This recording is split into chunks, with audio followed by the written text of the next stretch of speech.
mesti berdamai dengan takdir. Takdir yang dimaksud di sini adalah ketetapan Allah dari zaman azali. Itu namanya takdir. Kamu nggak tahu takdir kamu ke depan itu apa. Karenanya nggak perlu cari tahu juga. Kenapa gitu? Sebab takdir itu kalau kamu cari tahu dari sebelumnya, kalau dia enak, jadinya kejutan menyenangkannya jadi nggak terlalu terasa, udah tahu duluan. Kalau ternyata dia nggak enak, kamu susahnya jadi kelamaan. Betul nggak? Nanya nih sama orang, istilahnya orang zaman sekarang disebut orang pinter.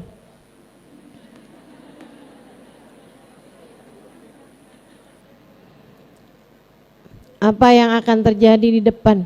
Nyata dibilang umur kamu nggak lama lagi.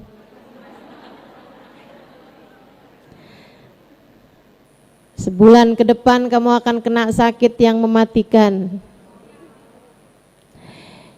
Andai pun itu benar, itu kan kalau nggak enak kayak begitu kan kamu susahnya jadi kelamaan. Kalau ternyata seneng, nanti bulan depan kamu akan dapat hadiah. Pas waktu beneran dapat hadiah, jadi biasa-biasa aja, nggak ada makna kejutannya gitu. Bukan urusanmu mempermasalahkan takdir ke depan.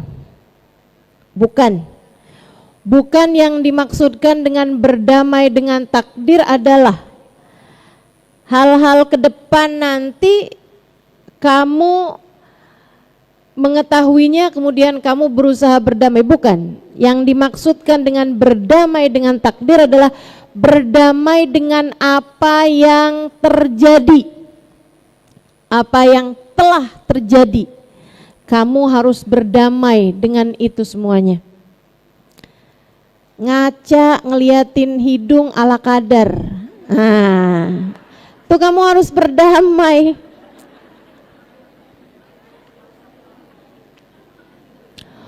Usia 30-an tahun, tidur selimutnya masih belum ada yang narikin.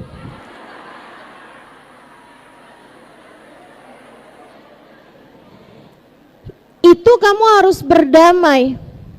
Apa yang sedang terjadi atau apa yang sudah terjadi padamu itu.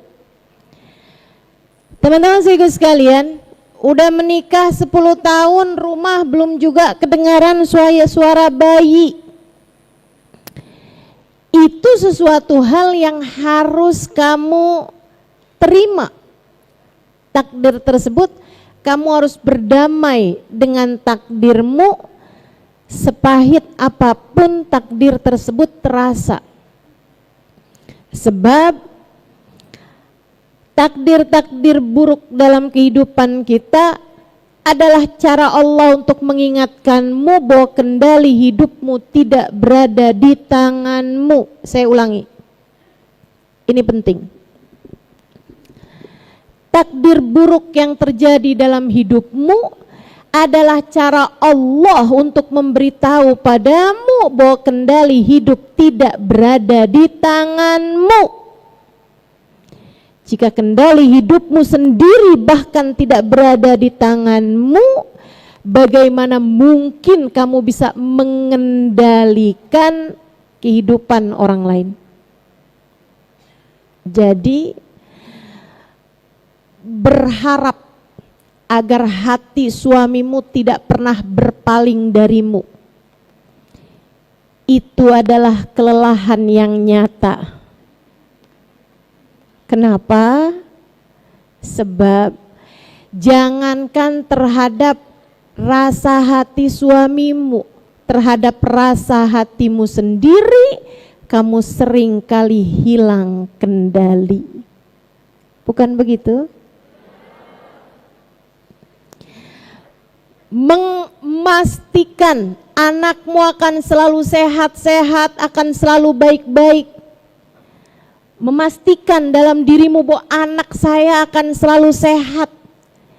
Atau bahkan berharap menjadikan itu sebagai harapan utama dalam kehidupanmu, bahwa anak kamu akan selalu sehat, itu sesuatu yang melelahkan teman-teman saudaraku sekalian. Karena jangankan terhadap anakmu, bukankah terhadap dirimu sendiri sekalipun kamu tidak dapat mengendalikannya? Kamu bisa ngarep apa? Hidup selalu sehat? Ya nggak ada ceritanya. Ada waktunya sehat, ada waktunya sakit. Buat kamu, anakmu, suamimu, orang tuamu. Ya kalau bicara kepengenan, kita pengennya sehat terus. Kalau bicara pengenan, kita kepengen orang tua kita muda terus. Betul nggak? Ya ampun Bu, di usia saya yang seperti sekarang ini, saya baru tahu rasanya bagaimana kesedihan hati melihat orang tua menua. Karena orang tua nggak selalu tua Bu, bukan begitu? Nih kalau yang umuran 40-an tahun, kan orang tuanya udah umuran 80 tahun, gitu kan? 70 tahun gitu. Itu sesuatu hal yang sangat menyakitkan hati anak melihat rambut orang tua sudah putih semua, giginya mulai ompong tanggal satu-satu, badannya yang dulu muda, kuat menjadi lemah, tak berdaya. Ya Allah, ya Allah. Tapi inilah hidup, inilah takdir kehidupan, inilah keniscayaan. Maka persiapkan hatimu untuk segala kemungkinan-kemungkinan terburuk dalam kehidupan. Persiapkanlah hatimu untuk selalu mampu berdamai dengan takdir, sepahit apapun takdir itu terasa, agar hidupmu jauh lebih tenang, agar hidupmu jauh lebih menyenangkan. Nggak usah berusaha untuk memegang sesuatu, mengendalikan sesuatu yang kendalinya, remote-nya tidak berada di tanganmu. Bu, ada orang lagi nonton TV, misalnya kamu lagi nonton TV misalnya, tapi ternyata remote TV-nya itu dipegang sama suamimu. Bukankah setengah mati kalau misalnya kamu berharap agar tontonan kamu itu terus yang ada di TV, jika bahkan yang megang remote-nya bukan dirimu? Kamu lagi nonton nih, terus dia bilang, dia buka HP-nya, dia lihat, wah ada pertandingan bola nih, langsung diganti sama dia. Kamu kan jadinya susah. Saya lagi mau nonton sinetron misalnya gitu kan, oh kah saya maunya nonton bola. Bagaimana cara kamu untuk menghadapi hal yang seperti ini? Pilihannya dua. Satu, kamu bisa minta dia dengan cara baik-baik. Ayo dong, sinetron aja dong, sinetron aja dong, sinetron aja dong. Dia mungkin akan mengubahnya untukmu. Itu satu. Cara yang kedua adalah ikutan aja nonton bola dan berusahalah menikmatinya. Kan begitu?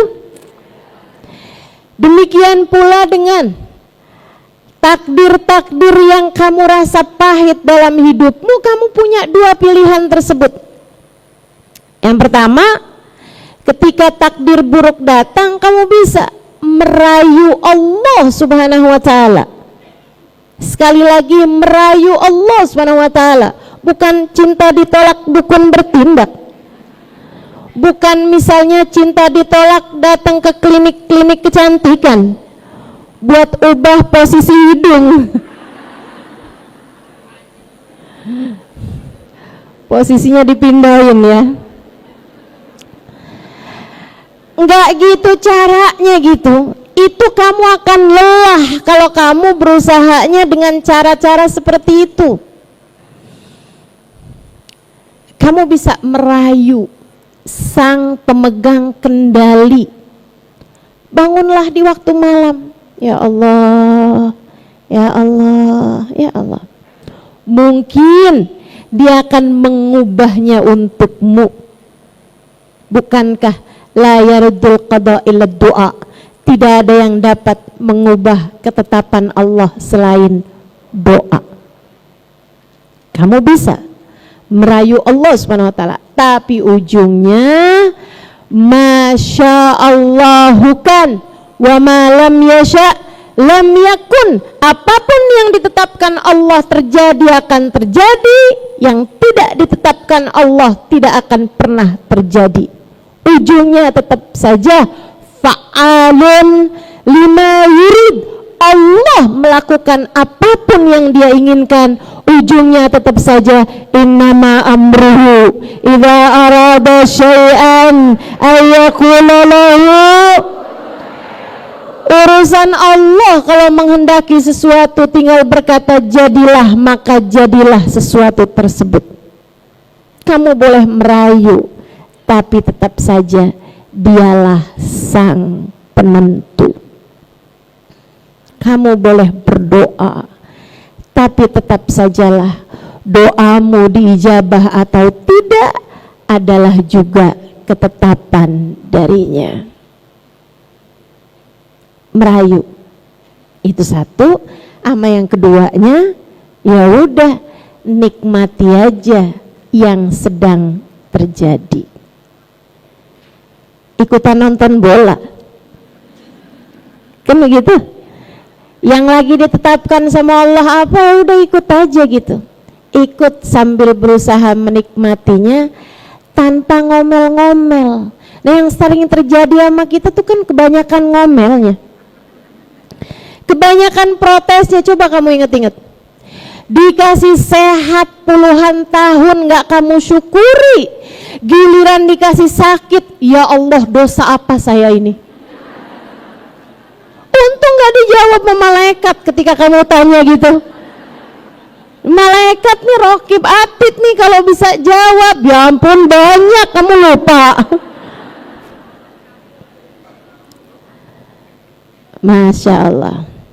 Jadi teman-teman sekalian, belajar buat berdamai dengan